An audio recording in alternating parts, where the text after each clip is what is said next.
Hi everyone, we're gonna do another vlog. Ang topic natin for today is patience or pagpapasensya, no? Yan. So, ano-ano ba yung mga sumusubok sa ating pasensya? 'Di ba? Minsan sasabihin mo, na-stuck ako sa elevator.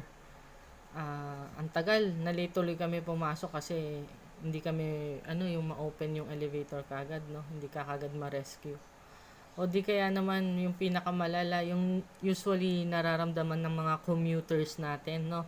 Yung ma-stuck ka sa traffic, yan. Danas ko yan nung nag-work ako dati, sobra. From to Bulacan to Makati, grabe yung traffic namin. So, aga pa lang maalis na kami para makarating sa opisina, no?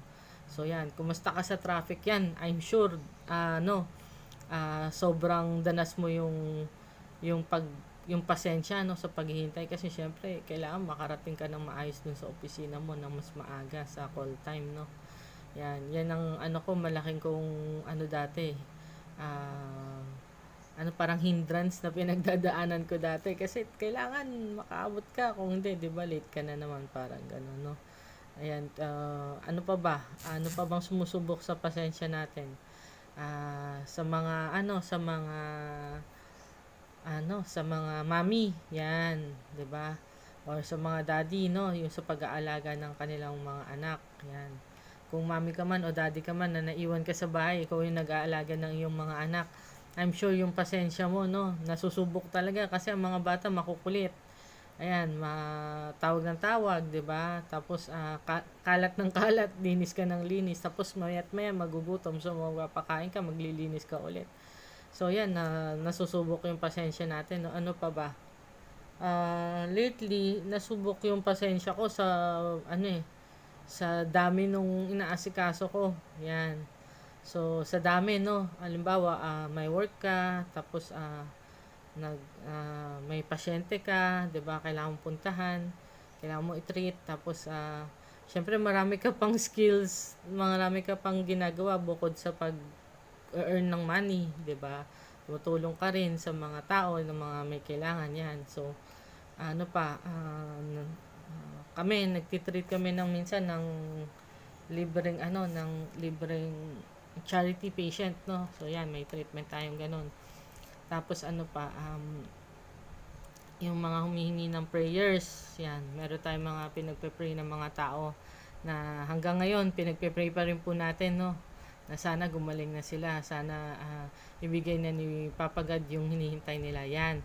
Kasi minsan hindi lang naman yung pagiging stuck sa traffic, hindi lang yung pag-aalaga sa mga bata, sa mga alaga natin, hindi lang yung sa nasusubok yung pasensya natin sa makukulit nating either pa bang nangungulit, either kapitbahay o no, depende, hindi ko alam kung ano yung situation nyo, no. Sa akin, nasusubok yung patient ko sa pag-aasikaso ng mga alaga namin. Yan.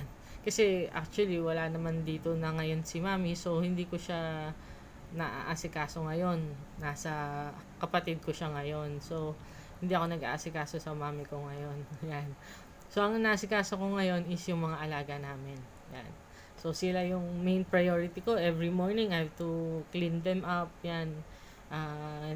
Siyempre, hindi ka muna pwede mag-breakfast. Unahin mo sila, 'di ba? Linisan mo na muna yung mga floors, yung sahig, yan. Ayusin mo lahat ng mga dapat mong ayusin. So, yan. So, nag-aral tayo maging home ekananay ngayon, no? Bukod sa we're doing things din na na nagwo-work sa labas, we have to also tulong din sa bahay. Yan. Hindi pwedeng laging iaasa natin sa mga kasama natin sa bahay yung gawaing bahay kasi at times maring may gawin silang iba or may tatrabahuhin silang iba. So, kailangan tayo na yung step up para tumulong din. Hindi pwedeng laging sila na lang. Kawawa naman, nakakapagod din yung gawain, no? Pero, huwag mo daling iisipin na porket nagwo-work ka, hindi ka na pwedeng kumilos sa bahay, 'di ba? Kailangan give and take yan. Lagi po tayong tutulong sa ating mga magulang kahit nag-aaral po kayo, mga bata diyan, 'di ba? Malaking bagay yung maipon mo yung mga tira-tirang pagkain sa kusina, yung mga basura, yan, isupot mo na sa garbage, tapos itapon mo na sa labas, 'di ba? Sa garbage bin nyo bago nyo ilabas kung kailan nandiyan na talaga yung basurero.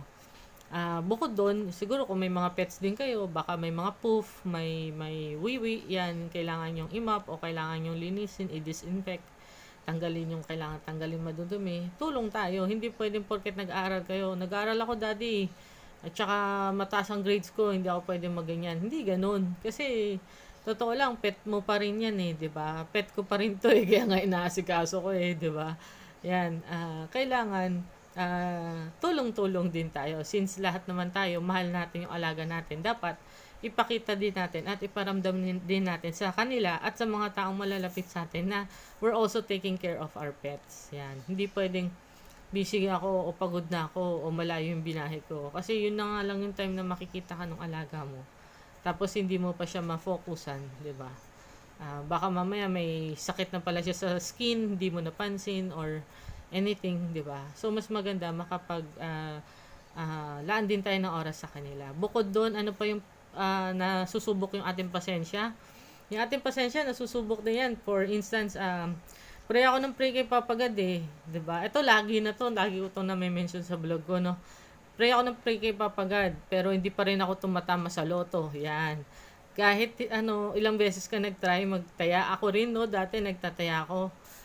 Tinatry ko na yan, baka sakaling tumama, no. Marami tayong matulungan pag tumama tayo. Baka sakaling marami tayong tumaya tayo at manalo tayo, no. Marami tayong matulungan. Yan, at saka mabuild sana yung church ni Papa God kasi may mga churches kaming sinusuportahan, yung In Jesus Name po sa Valenzuela. Yan. Pinapagawa po ngayon yung church nila and we're hoping to help them with the building the church. Yan. So gawa tayo ng paraan para if you have much or may sobra ka, if you don't have too much, may sobra ka kahit konti lang, we're also accepting donations para sa ating mga churches na binibuild. At saka yung isa pa pong church, yung Hope Bible dito Fellowship. Yan. So 2 churches na we want to build the church and yung isa ginagawa talaga under construction. The other one is for renovation. Yan. At saka we're planning to to change sana yung church from one place to another. Yan, kasi totoo lang, nasa 3rd floor po yung isang church. Ang taas, ang dami po namin patients na hindi makapunta kasi may mga kapansanan, mga hirap, no? Pero merong masipag talaga, napakasipag na nanay na may stroke patient na umaakyat doon every Sunday. Yan, i-acknowledge natin yung isang ating member na si Ate Sol. Yan, i-mention ko na yung pangalan na napakasipag na binigyan ng Panginoon ng kalakasan ng katawan para pagalingin siya at makapagsamba pa rin, no. So aside from that, ano pa yung nire-request natin bukod dun sa loto, bukod sa traffic, bukod sa pag-aalaga ng mga bata? Ano pa yung isang nire-request natin? Bakit kailangan nating masubok ang ating pasensya? Isa pa is another healing, for healing. 'Di ba? Minsan sabi mo ang tagal-tagal ko na nakaratay sa higa na to, hanggang ngayon di pa rin ako nakakabangon, 'di ba? Or nasa coma pa rin ako hanggang ngayon.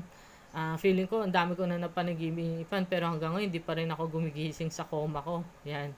Ano pa ba? Sa church, yung mga nakaupo sa wheelchair, no. Ayan, ang lakas ng coma nung sinabi ko yung coma, parang nagparamdam yung Holy Spirit, no. So, we're gonna pray for them, no? Yung mga nahihirapan, yung naghihintay na maka-recover sila sa mga sickness nila. Si tatay, yung may Duchenne muscular dystrophy. Yan, sila nanay po, yung may mga stroke, mga trigger fingers, yan, yung mga madadaling common illnesses like arthritis, osteomalacia, mga rickets disease, no? Yung mga patients natin na disease, sinasabi ko na. Ano pa ba? Yung mga may Alzheimer's yan, may cancers, merong diabetes, yan, yung sunod-sunod yung sakit na nararanasan, no. So, hindi ko to pahahabaan video na to. I just really want to say na yung patience nyo, sinusubo kayo ng Panginoon kasi there's few verses na pwede natin i-mention like yung kay Psalms 40 verse 1. Yan, Psalms 40 verse 1. Pag binuksan nyo po yung Bible, I waited patiently for the Lord to help me. Hinintay ko ng buong pagpapasensya ang ating Panginoon para tulungan ako. And He turned to me at lumingin siya sa akin and heard my cry at napakinggan niya ang aking iyak no, o aking hinaing. Yan. So, yun ang sabi sa Psalms 40 verse 1. We must wait patiently in prayer for God to do His work in us. Yan. Maghintay daw tayo, pasensyahan natin at magbigay tayo ng prayer, maglaan tayo ng pagdadasal no sa ating Panginoon para gawin niya yung mga dapat niyang mga kailangan niyang trabahuhin sa inyo. Ayan. So yun, ano pa ba? Meron din sa sa Galatians 5 verse 22, but when the Holy Spirit control our lives, kung ang Holy Spirit, ang Jesucristo ay nagkontrol sa ating buhay, we will produce this kind of fruit in us. Magkakaroon tayo ng mga fruits daw, na mga prutas na parang maipapakita natin, no? Kind of fruit in us. Yung anong klase mga yon? Meron tayong love, pagmamahal, joy, kaligayahan, peace, katahimikan, and patience, yung pagpapasensya. Yan yung mga fruits na mapoproduce natin sa ating buhay. Yan. Aside from that, waiting for God's timing brings great rewards, 'di ba? Pag hinihintay mo ang tamang pagkakataon para sa iyo, ay siya naman na harvest ka ng malaking gantimpala sa Panginoon. Yan. So, wag po tayo susuko na mag-share ng gospel sa mga tao po na hindi pa masyadong kilala ang ating Panginoon. Huwag po tayong susuko na mag-share ng gospel sa kanila. Lalong-lalo na po, malapit na yung rapture, no? Malapit na yung rapture. Alam niyo po ba yung mangyayari sa rapture? Alam po ba natin yung mangyayari sa rapture? On the rapture days, bigla na lang daw may mga taong mawawala. Yan, kasi kukunin na ng Panginoon. So, malamang meron kayong mag-asawa, magkasama kayo sa kama, natutulog, magigising yung lalaki, mararamdaman niya na wala na yung misis niya. Kakapain niya yung kama niya dahil wala na yung misis niya. Tapos tatawagan niya sa cellphone para kontakin, dahil kala niya umalis, pero wala na, 'di ba? Meron naman, naglalakad kayo, bigla na lang wala na yung katabi niya, bigla wala yung mister niya, 'di ba? Pwede naman may bagong silang na baby. Si mommy at daddy asang-asa doon sa waiting mirror ng parents kung kailan pwedeng ma-view yung baby nila. Pagtingin nila bigla suddenly mawawala yung baby, 'di ba? Ganon, biglang mawawala yung mga taong mahal natin. Bakit? Kasi sila yung mga nananalig sa Panginoon. Sila yung naniniwala na darating ang si Kristo. At sila yung sumasamba. Yan, sa ating Lord and Savior. Kaya nga po dapat hindi tayo nawawala ng pag-asa, no? Yan yung hope na yan, lagi ko yung mini-mention Hindi dapat tayo nawawala ng pag-asa. 'Di ba? Hindi porket bumagsak ka sa school, bumagsak ako sa grade, hindi ko matanggap kasi lagi akong honor. Tapos sasayangin mo ng buhay mo, sisirain mo ng buhay mo. Hindi ganoon, no? Hindi porket di ka nanalo ng award, 'di ba? Hindi porket di mo nakuha yung best in math, or hindi porket hindi ka nakakuha ng gold medal sa competition na sinalihan mo ay wala na, ayaw mo na mag-sports, ayaw mo na maglaro ulit. Hindi ganon, no? Sometimes these things comes to us as a trial. Parang sinusubukan tayo ng papagad. Hanggang saan ba kaya mo? 'Di ba, anak? Kaya mo bang pagpasensyahan pag tinanggal ko to sa'yo? 'Di ba? Kaya mo bang mabuhay pa ng maayos kung mawawala tong mga luho mo? Kung pahirapan kita, 'di ba? So yun, tinitingnan niya hanggang kailan kakakapit, no? So huwag kayong bibigtaw, 'di ba? Maraming nangyayari sa ating mundo na mga bagay na hindi natin inaasahan, 'di ba? Magkakagera pa, 'di ba? Ah, yun, isa pa yun sa bagay na wini-wish ng lahat na hindi mangyari. Kaya lang mangyayari. And we don't want it to happen pero mangyayari kasi nakalagay na sa Bible eh. 'Di ba? Magkakagera. 3 days of darkness. Kaya nga daw magsarado daw ng mga bintana at ng mga pintuan, magtakip. Tapos kahit sino daw kumatok o tumawag, wag daw bubuksan. Kasi ang kumbaga lahat ng kamag-anak mo o ano, nasa loob na ng tahanan dapat yun, di ba? Kasi gera na, magulo na, di ba? So, anyone na lalabas beyond the gera at tatakbo pa para umuwi sa iyo, eh malamang daw hindi daw yun yung kamag-anak natin kundi ano yun, padala ni Satanas, no? Kasi hindi na daw nila kayang tumakbo eh. Parang yung nangyari sa Bible sa Sodom and Gomorrah nung ginuho ng Panginoon yung Sodom and Gomorrah na lugar, 'di ba? Nag-earthquake, kumbaga nagkaroon ng kung ano-anong sakuna yan. Dapat di daw tayo titingin sa bintana o sa labas parang gano'n. Kundi parang makikita mo yung disaster na papasukin ka ng takot, no? Yun. So, yun, pinaghahanda din tayo. Pag may gera pala, ano palang gagawin nyo, no? Pinaghahanda ka ng mga parang relief goods, no? Yung regular stuff, yung rice, dilata, or noodles, o pinaka-importante, water, yan. Kasi yan yung mga kailangan na dapat meron, no? So, wini-wish talaga natin di matuloy ang gera, pero sakaling matuloy man yung mga relief nyo, dapat meron kayong extra pala sa mga tahanan nyo. Extra food, siguro, konti delata, diba? Extra, water, yan. Yun. Tapos, pagpapasensya pa natin, no? Madi-disrupt talaga yung buhay natin pag nangyari yung mga yan eh. Yung rapture na yan or yung gera man lang, no? Yung gera is mas pa kaysa doon sa rapture. Yung rapture, I hope wala masyadong maiwan, no? Sana mas manalig kayo sa Panginoon para pag nag-rapture man, kasama kayo sa kukunin ng ating Panginoon, hindi yung maiiwan kayo.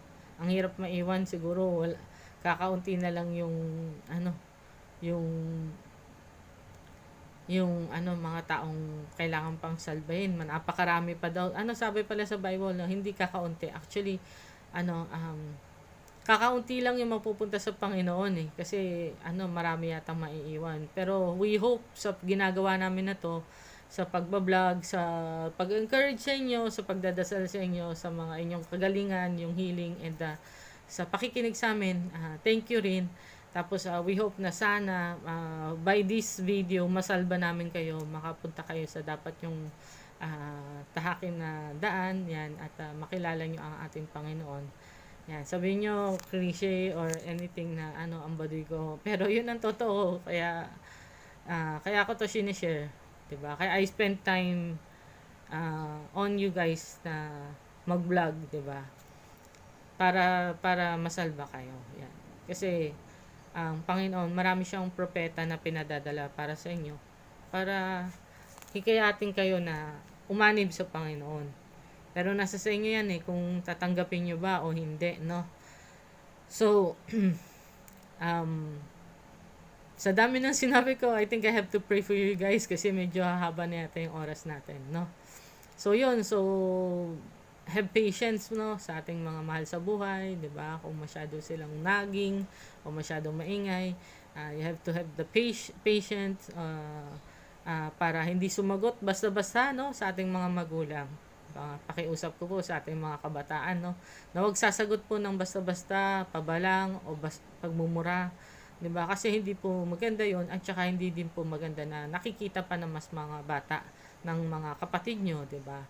And besides, kahit kano pa kasama yung magulang nyo, kahit kano pa sila kasalbahe sa inyo, kahit minumura nila kayo, kahit nilalait kayo, kahit inaalipusta kayo, 'di ba? Lagi nyo pa rin tatandaan na tao lang din sila. Na marami din silang pinagdadaanan, 'di ba? Baka nililiit ka nila kasi there's something na nakikita nila sa iyo na kinaiinggitan nila. 'Di ba? Yun na, sa totoo lang, there's must be something in you na kinaiinggitan ng tao para mainis siya sa'yo, para magalit sila sa'yo. Pero dapat hindi yun yung ah, chance para mag-give up ka kay Papa God. Lagi ka lang mananalig, mag-pray, kumapit sa Panginoon. At kahit ano pang pagsubok yung pinagdadaanan mo, alam kong nandyan lagi sa'yo si Papa God sa tabi mo upang gabayan ka at nakikinig siya lagi sa'yo. You have just have to pray. Kailangan mo lang talaga magdasal. Magdasal ka lagi na tulungan ka na ah, um, makalabas dyan sa kadiliman na yan. 'Di ba? Kung ano man pinagdadaanan mo. Kung addiction man yan o tambak ka man sa problema, sa utang, or marami kang mga hindi nagampanan para sa mga anak mo o sa magulang mo. Yan, ask for forgiveness. Kasi kahit na ikaw yung napiling tao, pero on the latter part of your life, hindi mo naman pinakikita na ikaw yung righteous person, then probably magbabago din ang Panginoon sa pagtatrato sa iyo. You might have had everything before, pero ngayon malamang isa-isa yan mawawala pagka hindi ka ah, kumbaga inayos yung pakikitungo mo sa Panginoon, 'di ba? Kahit sa Panginoon na nga lang, di pa sa tao. Kasi usually it comes out naturally. Kung malapit ka sa Panginoon, then probably maano ka rin sa mga tao. Kung hindi ka maayos sa mga tao, din probably malayo din yung loob mo sa Panginoon. So, ganun. I ask of you guys, yung may mga sakit, yung may mga problema, yung matatanda na lalo na, yung bed bound, yung mga tao na namumblema na nasa kama, I'm asking, ibaba nyo na po talaga yung pride nyo. Kasi ramdam na ramdam po ni Papa God. You're prideful. I'm sorry to say, pero yun totoo. And I have to say it. You're very prideful. Kahit hirap na hirap ka na. Kahit nasasaktan ka na. Kahit alos hindi ka na makapaglakad. Hindi mo pa rin siya tinatawag talaga. Hindi ka pa rin humingi sa kanya ng tawad sa lahat